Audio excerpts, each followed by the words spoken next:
Turn it up. I told you now. Please. You are worse than me. Another year is ending. Sure, you didn't whine me.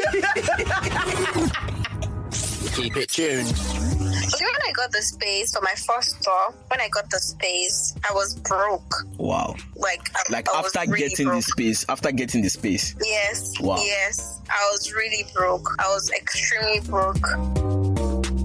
Wow. I took a loan.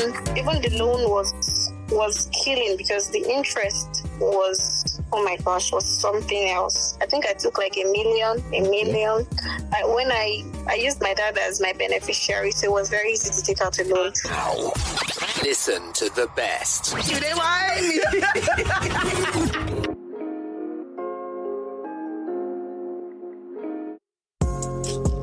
Okay, guys, welcome to the Batter Box podcast, man. It's been a while. My name is Benji, and I'm back on this podcast as usual. This week has been a really, really crazy week for me, but yeah, we have to push through all the struggles as a typical Lagosian or Nigerian. Yes, so now that that's out of the way, welcome to the Batter Box podcast. We talk about interesting topics every single week, and we bring in amazing guests also on the show. Yeah, and today is no different. I have a very, very amazing person, and she is a very good and special friend of mine. We've known ourselves for a very long time, probably like 10, 12, 11, 15 years. I can't remember. But we've known ourselves for a very, very long time. Bisola, how are you doing this evening? Hello, I'm fine. Good evening. I know we do talk once in a while, but like a phone conversation, like man, it's been a very, very long time. How have you been? How is everything with you? I'm fine. I'm very well. Pushing as always. You know, It's not easy. In this country, you just have to just push everything to make everything right for you. Yeah. So I'm very well. I'm great. Yeah, and you are quite the hustler. I see all your posts every day, how you move from here to there, how you are actually making big moves, big money moves. Thank you. Yeah. All right. So, yes, down to the business for today. Today, we are simply going to be talking about your journey so far in life, and how you have been able to navigate this very interesting life, and your interesting experiences with people, and also relationships with people. So, tell us a little bit about yourself and your background. My name is Abisola Adeoton Grace. Mm-hmm. I am the creative director of Calliope Interiors. What else? In Lagos, obviously. Oh, I'm also a certified interior designer, and I used to be an OAP as well. Yeah. So yes, I think that's very brief about me. Okay, so are you like the first child in your family? Oh, okay, yes. I'm the first out of four. Four. Yes, I'm the first daughter, and I'm the first child as well. So how is it like? Sometimes there's pressure on me as the first child. Yeah. And sometimes like my parents are very cool. The pressure I literally face as the first child is probably maybe because I'm not married yet. Okay. That one is major. It's really that major. One is normal. Pressure again. Or maybe from my siblings, because everybody wants money. Everybody always wants money. So they're billing you. Always steady. There's always one thing or the other. Apart from that, there's not much pressure on me, and any other pressure that I'm getting is not from anybody. It's just from me, basically, because I know where I am coming from, and I know where I've reached right now, and I know where I'm going to. So I can't relent, like no room for relaxation or anything. So no slacking. Pressure. Yeah. Cool. Okay, that's nice. Bisola, we've known ourselves for like a very long time now, and one thing I do know about you is that you are from a rich background. Clearly, yes, that.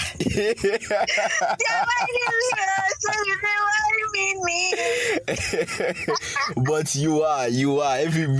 We know these stories. We know.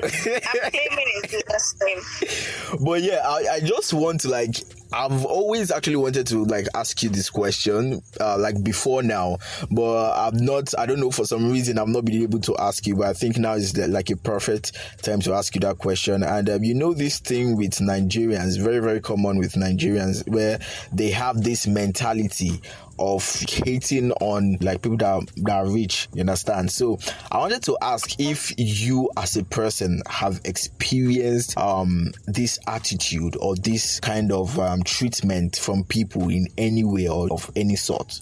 Being rich or coming rich. No, the right word would be coming from a rich background. Yeah, I know you are trying. mean that You are lucky trying to put a disclaimer out there so people will not come for you. So I'm not rich. I'm looking up to Baba God. God, I beg God. If God is giving this moment, I know you want to come my prayer by night. Anyways. Okay. I would not say I don't face things like that. Okay. But I'm a very humble person. But I'm also I don't tolerate nonsense. True that. I don't take shit for shit. You know, I would not literally take anybody. Like I'm always in my space most of the time. You know, some people just try to just pick up on you. Some people will just pick up on you for no good reason. You know, and if you try to do that, I'm literally the least person you can even try to do that, because I'm no nonsense person. But regardless, we still face situationships like this. And most times like this, I just try to walk away or just stay quiet. Very simple. It's nothing new, you know.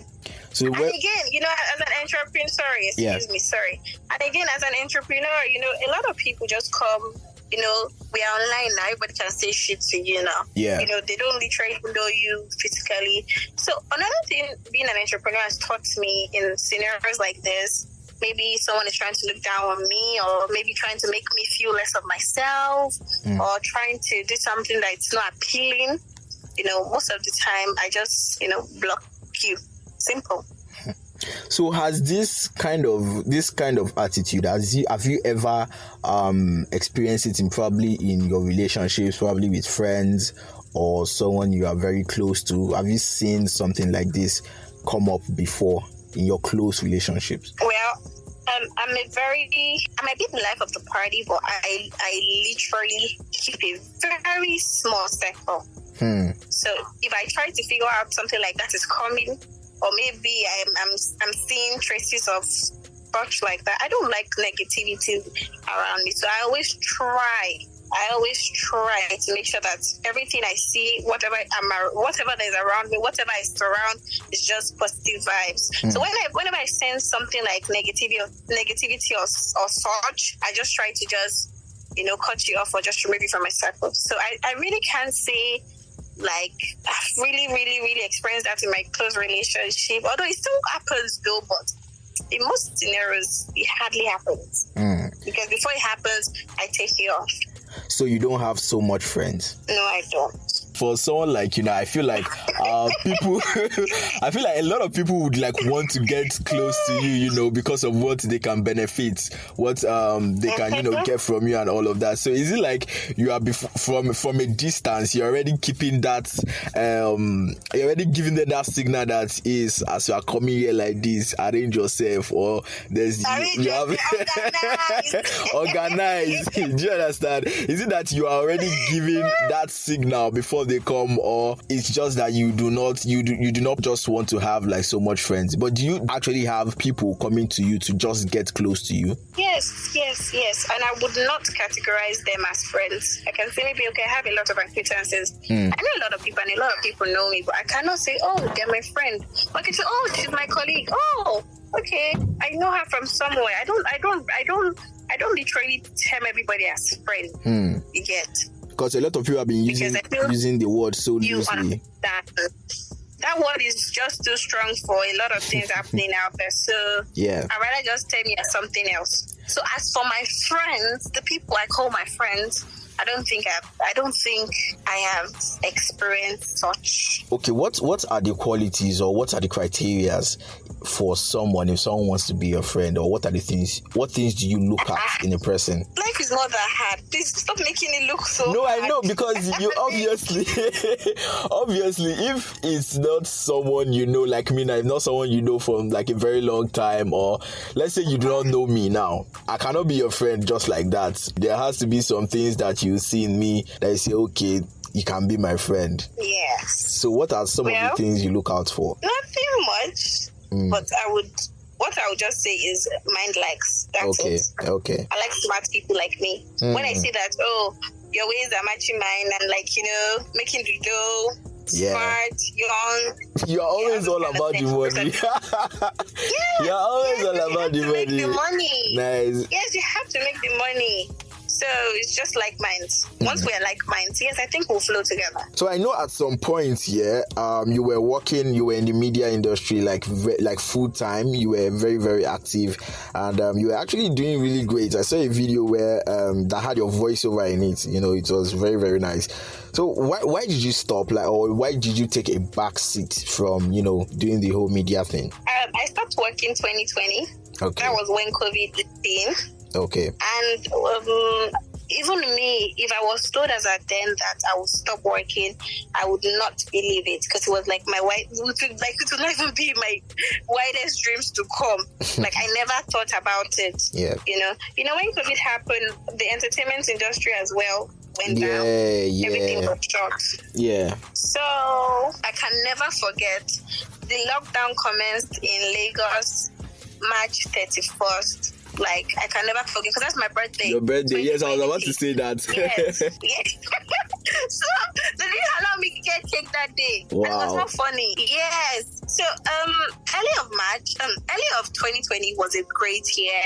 Okay, we had a lot of goals to get and everything. Everything was going all smooth perfectly until the corona thing really, really zoomed in on us. And I think early March, I think by then it was already circulating around about corona, but it was already about corona, but it was not, we never thought that it was really going to take a toll on us. That's like on my media agency. So we were all cool and everything, and all of a sudden it just went and when it just went like that, I don't know, I think after my birthday, I was just in my room going through my phone, and I was like, this time I will just sit down idle.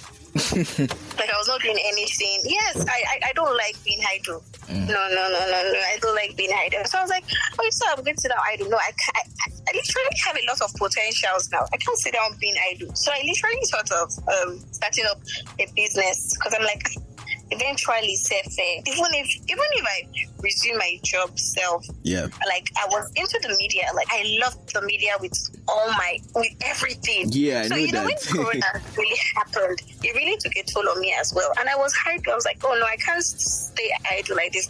I need to do something. So I don't know, I think I was on my phone on that very lucky day, and I saw this advert on perfume oils. Yeah. And the advert was not even catchy, but I don't know. I was just like, okay, I can start something like this. At least it's going to be like doing something, you get. So I reached out to the person. I spoke to her. She was not even well enlightened about what she was doing.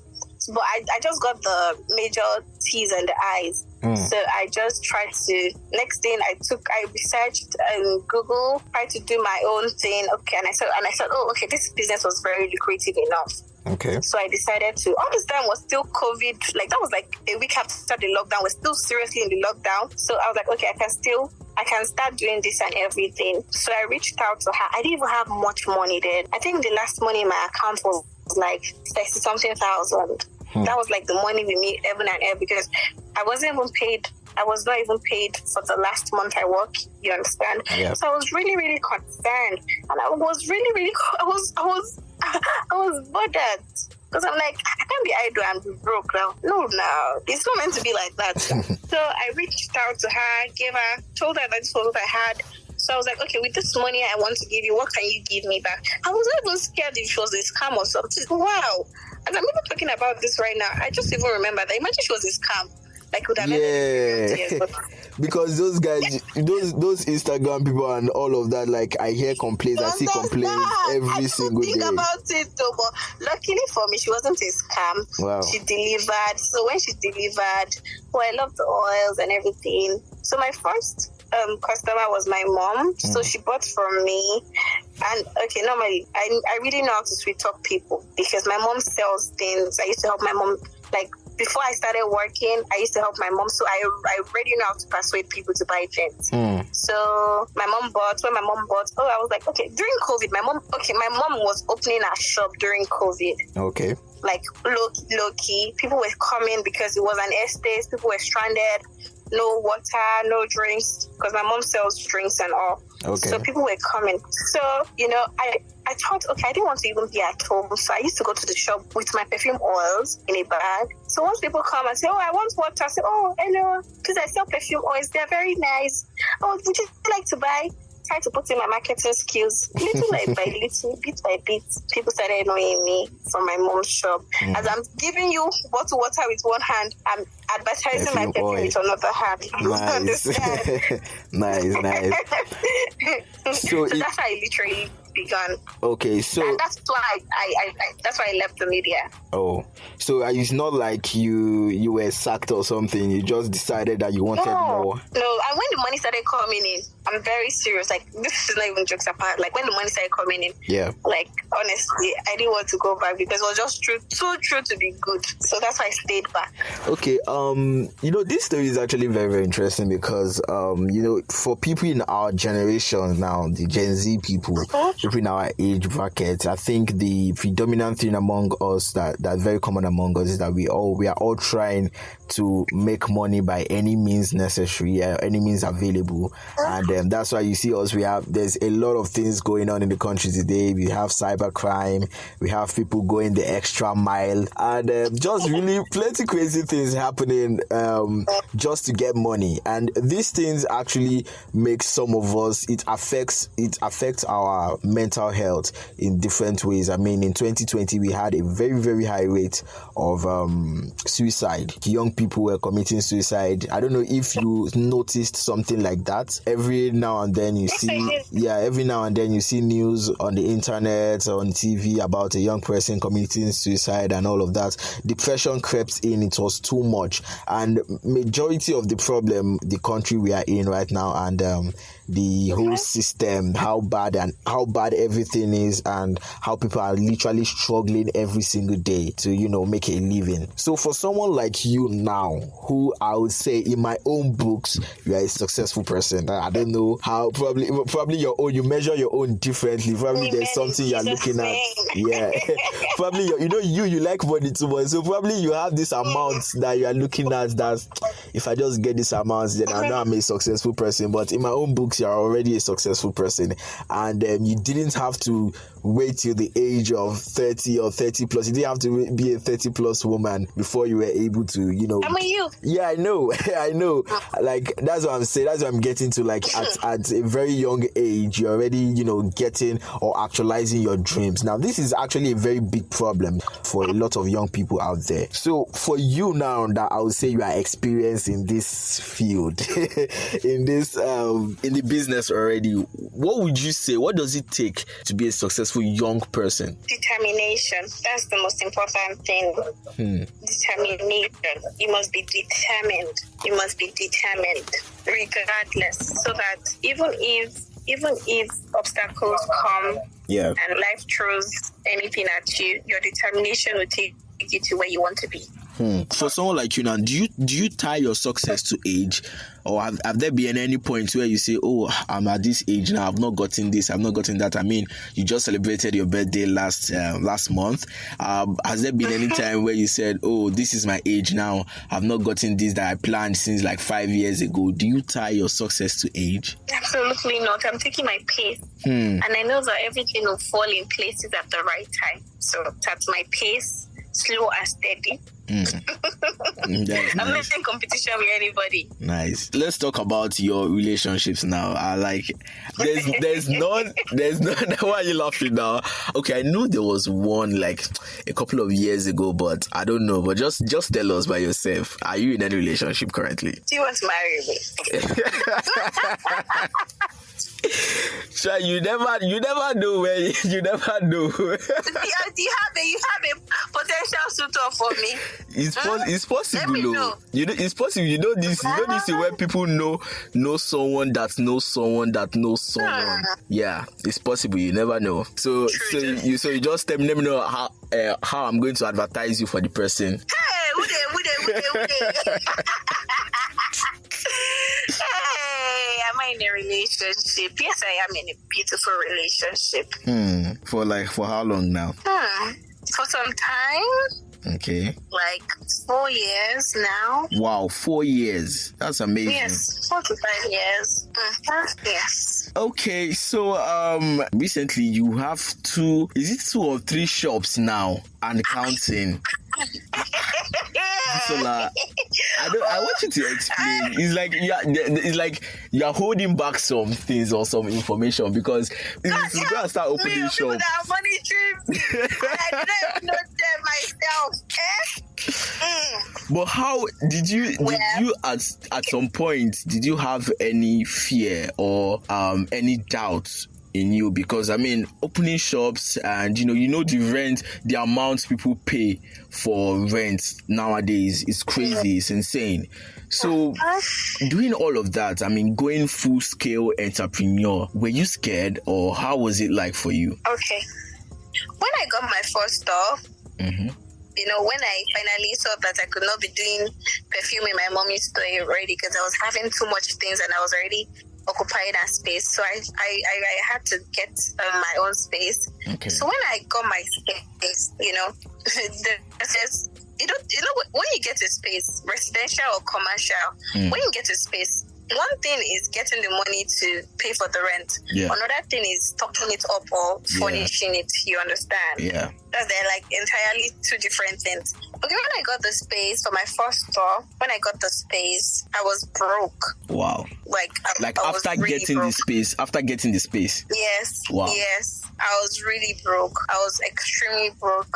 Even most of my capital I took out of my capital as well too. Please, any startup entrepreneur, please don't try to do that because it's very risky. The fact that I went away with it doesn't mean you will go away with it. It might literally haunt you. Yes, that's true. I took out of my startup capital as well to get a space for myself. But the thing that happened was that after getting the space, I was really broke. And there was no other way. There was nothing to even fall back on again. There was nobody I could call and everything. I had to take out a loan. Wait. I don't tell people this, but I need to understand all this. In all these things that have been happening, you don't ask your parents for money. You don't ask your parents for money. No, I don't ask my parents for money. Were they aware that you are trying to do something like this? Independent person. My parents, yes, my mom knew and my dad knew, but I've always been an independent person. I don't bug people on my own. I don't ask. If you see me come ask you for money, man, God forbid. You don't read. Deep go. Deep has gone very deep. Wow. I hardly ask for help. You hardly see me ask for help. Because this kind of things now, if it's not someone like me now that I know that obviously you're a very hard worker and you grind every single day. If it's someone outside that probably see you doing all these things, they will probably go, oh, she's asking for her parents, money from her parents are funding her, all those kind of stuff. Probably is her boyfriend and stuff like that. No, I had to resort to the loan the bank offered. Wow. I took a loan. Even the loan was killing because the interest was, oh my gosh, was something else. The interest was, I don't even, how much did I take? I think when I wanted to start, I think I took like $1 million. When I used my dad as my beneficiary, so it was very easy to take out a loan. Okay. Normally, it's not very easy to take out a loan. So I took $1 million. So I used $1 million. I paid $1,520 back. So like I was paying like more than $500,000. Wow. So $1 million I paid $520 as the interest. Crazy. So like it was like almost like $2 million. But I knew what I wanted. I knew what I wanted, and I knew where I was going. Like, I used to stay. So there was no stopping back. That's amazing. And I know currently you've actually expanded from the whole oil perfumes and, perfumes that you usually sell. I know you've gone into interior now, and the whole expansion, it's been very, I've literally been watching you grow. I've been watching your journey, it's part of, like, just some of the things that you permit us to see online. That is what we are saying.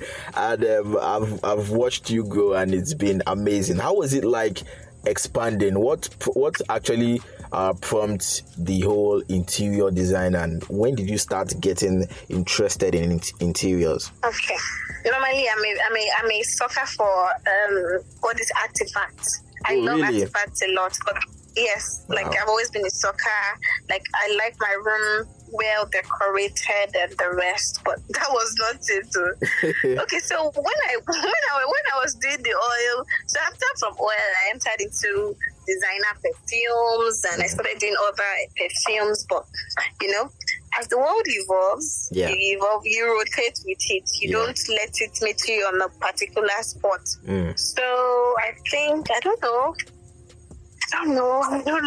know, but I just, even as I was doing the business, I just knew that I still had more potentials. I still had a greater future ahead. And I knew that if I concentrate, like, normally, there's like a huge, big deal on perfume. So, like, there's a huge profit on perfume, but I wanted to do more. So I challenged myself. What could I do, and the rest. So I decided to go to the school. Like I said I'm a certified interior designer. Wow, that's nice. So you actually went to the school? Yes, I went. Yes, I have a certificate for it. Yes. For how long? For 5 months. Oh, okay. Yes. Wow. So I went to the school. I went to know every important thing about interior designing. Interior designing is different from interior decor. I never knew that, actually. Yes, it's very different. They are two different things, So I had to learn everything about interior designing. So after learning interior designing, I still wasn't satisfied enough. I was much more curious. Like, there was like this hunger in my soul and everything, you understand? Because I'm not going to lie to you. Interior designing is it's fun though, but it's very stressful and strenuous. So I did my first project. My first project took a big toll on me. Like I said, I'm a very sweet talker. I can talk my way in and out, so I can always persuade you easily for you to believe in me. And I know that I have a lot of potential, so I know I want to do interior designing, but I don't want to do it full time. I want to do it part time, like at my own conveniences. Whenever I feel like, okay, let me do this. Let me take this gig. I have some free time. Let me take this. Let me do this. You understand? Yeah. So I decided to go into interior decor full time. Wow. So what about your perfumes now? Do you still do perfumes? I do it. I still have because I have a lot of perfumes. Okay. I still sell them, but I'm not putting too much attention and details into it the way I put on my interiors. So is it like there's more money in interior than perfumes? My brother, there's more money, but much more risks, much more crying, much more disappointment, much more problems. Wait. Much more loss as well. Yes, that loss. I'm coming. How do you like incur losses on interiors?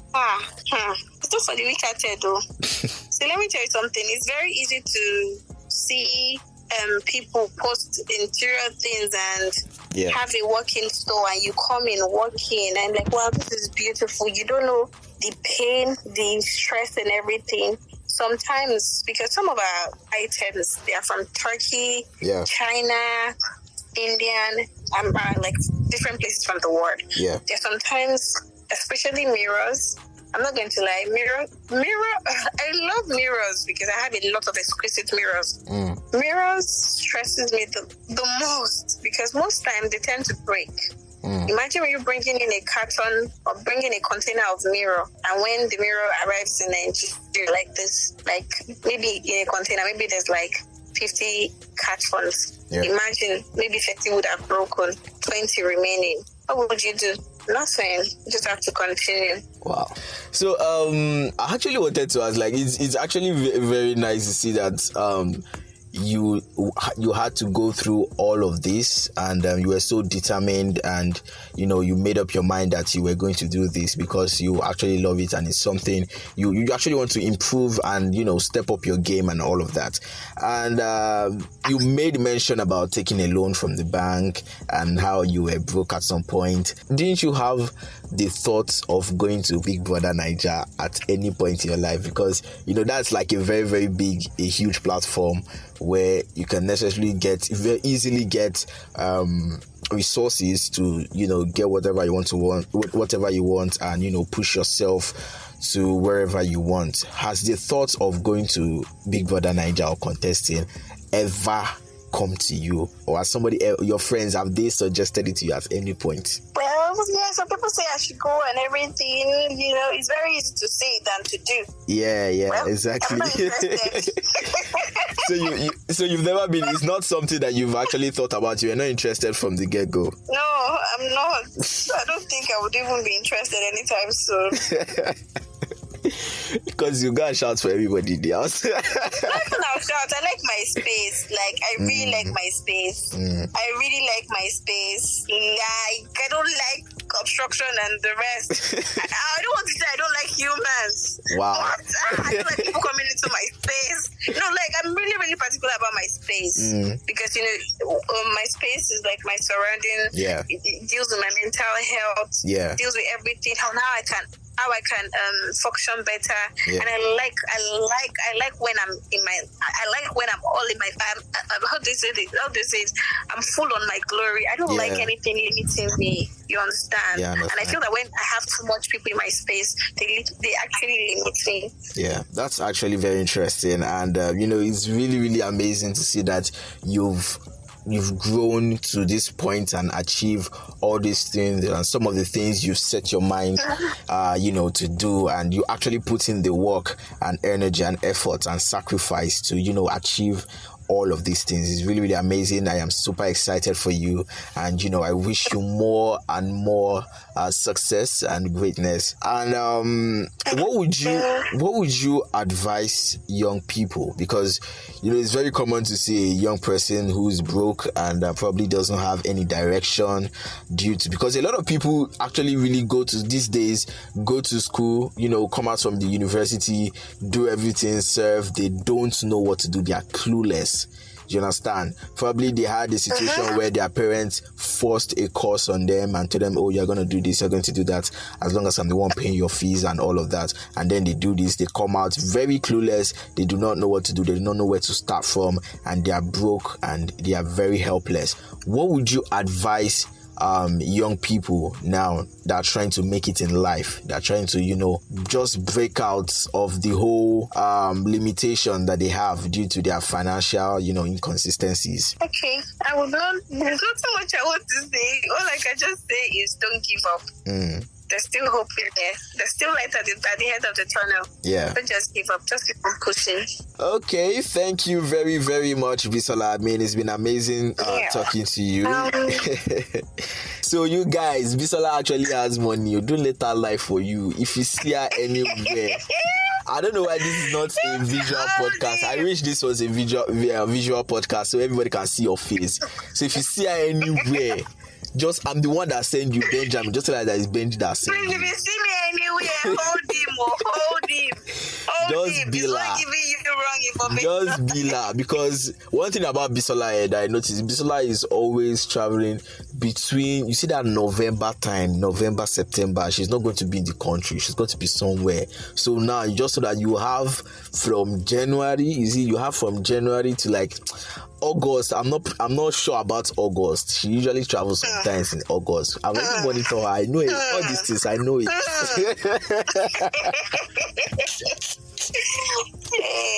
Okay, thank you. Thank you so much for coming on the show. I really, really do appreciate it. Thank you so much for having me. Really, really grateful. Yeah. All right. Bye. All right, guys. So yeah, that's it. Don't forget, you can be a part of the show by simply sending us an email to talk@batterboxpodcast.com, and you can also connect with us on social media. We're on social media on Instagram, Facebook, Twitter, and also our YouTube channel is Batterbox Podcast. Do subscribe on that channel to see a lot of other podcasts on the channel as well. And you can don't forget to follow us on our Instagram and Twitter at BatterboxNG. Yeah. So till I see you next time, my name is Benji. Bye.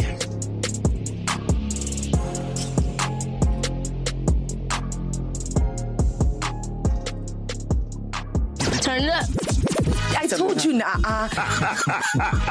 Please. You are worse than me. Another year is ending. Shey, you dey whine me.